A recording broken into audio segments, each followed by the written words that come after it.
Welcome, and before you go any further, pause for a moment and notice your thoughts. Are they calm or are they already running ahead, jumping from one idea to another?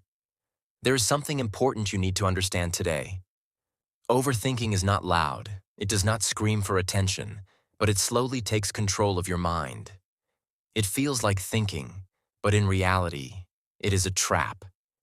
And if you do not learn how to stop it, it will quietly steal your confidence, your peace, and your future without you even realizing it. Now imagine a place that exists inside the mind, a place where thoughts never stop moving. This place is not visible, but it feels very real. It is a place where one small thought can grow into hundreds within minutes. You may enter this place without even knowing it. One moment you are calm, and the next moment you are trapped inside your own thinking. This is where our story begins. Not about a person, but about a world created by thoughts themselves. A world that many people visit but very few understand. There is a strange world called the thought maze, and it is built entirely from questions. Every wall is made of doubt.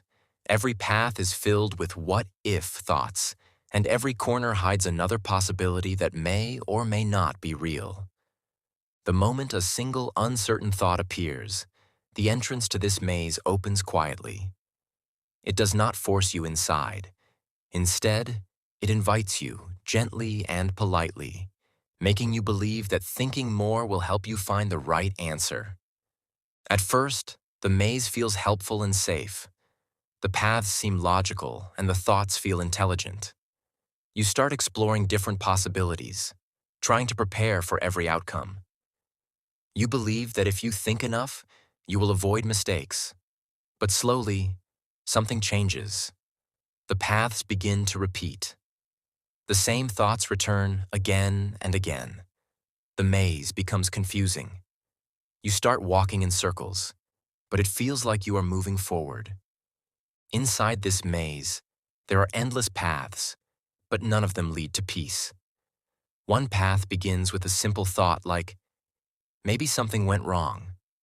Then it turns into, what if everything goes wrong? Then it becomes, why does this always happen? And before you realize it, you are no longer thinking clearly.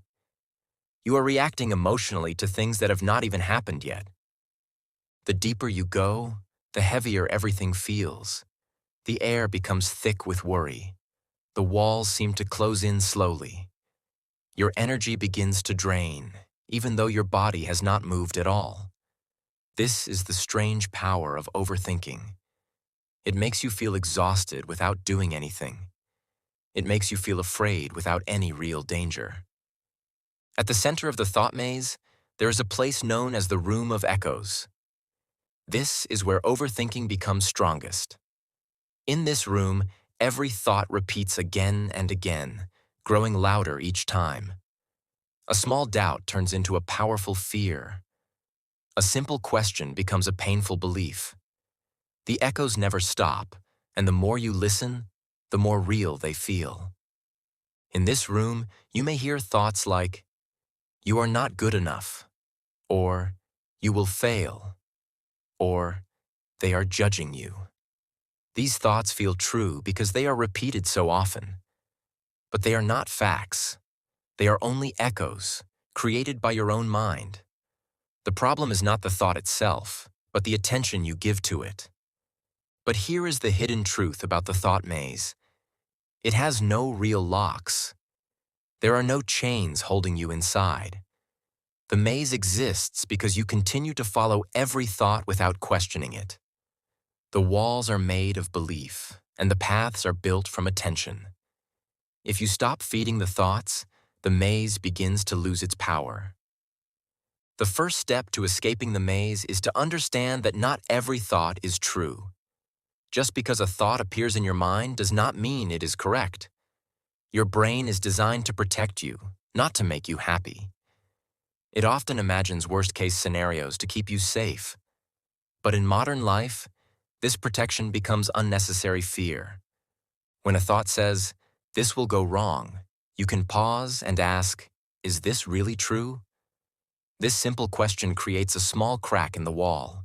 It breaks the automatic cycle of believing everything your mind says.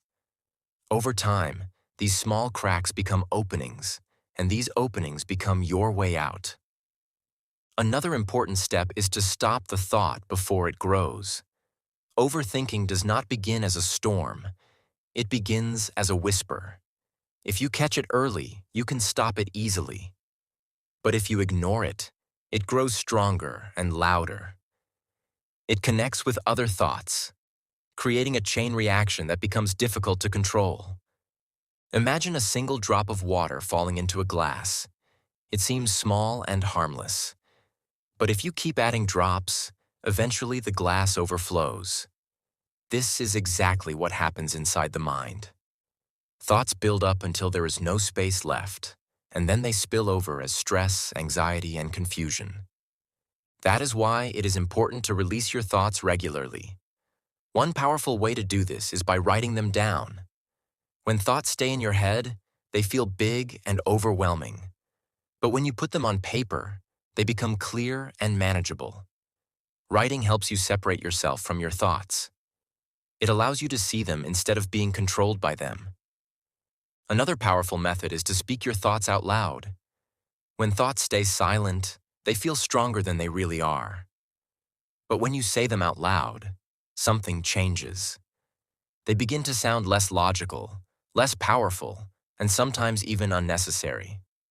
Your voice brings clarity to what your mind confuses. There is also a dangerous illusion inside the maze called perfection. This illusion tells you that you must wait until everything is perfect before you act. It makes you believe that one mistake will ruin everything.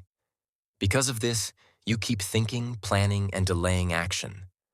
But perfection is not real. It is only fear in a beautiful form. It keeps you stuck in the maze because nothing ever feels good enough to begin. The truth is, progress is always better than perfection. Taking one small step forward is more powerful than thinking about a perfect plan forever. Near the edge of the maze, there is a simple door called action. It does not look special, and many people ignore it. But it is the only real way out. Action breaks the cycle of overthinking. It shifts your focus from imagination to reality. Even the smallest action can reduce fear and increase clarity. For example, instead of thinking about speaking English perfectly, you can simply say one sentence out loud. Instead of planning everything, you can take one small step today. These actions may seem small, but they create movement.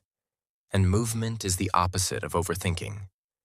There's also an important lesson about time inside the maze. The longer you wait, the more difficult decisions become. Overthinking grows stronger with delay. But when you limit your decision time, something powerful happens. You choose, you act, and you move forward. Clarity does not come from thinking longer. It comes from acting and learning from the result. Even an imperfect decision brings more peace than endless overthinking. Because once you decide, your mind becomes quiet again. Finally, outside the maze, there is a wide open space. There are no walls, no echoes, and no endless questions. There is only the present moment. In this space, everything feels lighter and clearer. You realize that you were never truly trapped. You were only following thoughts without questioning them. The most important lesson is this: you are not your thoughts. Thoughts will come and go, but you have the power to choose which ones to follow. You can observe them without getting lost in them. You can let them pass without reacting to them. So the next time your mind becomes loud, do not fight it and do not believe everything it says. Pause for a moment. Breathe. Observe the thought. And then choose your next step with awareness. Because freedom from overthinking does not come from thinking more. It comes from understanding your thoughts, letting go of what you cannot control, and taking simple actions in the present moment. And once you learn this, you will not only improve your English, but also your life.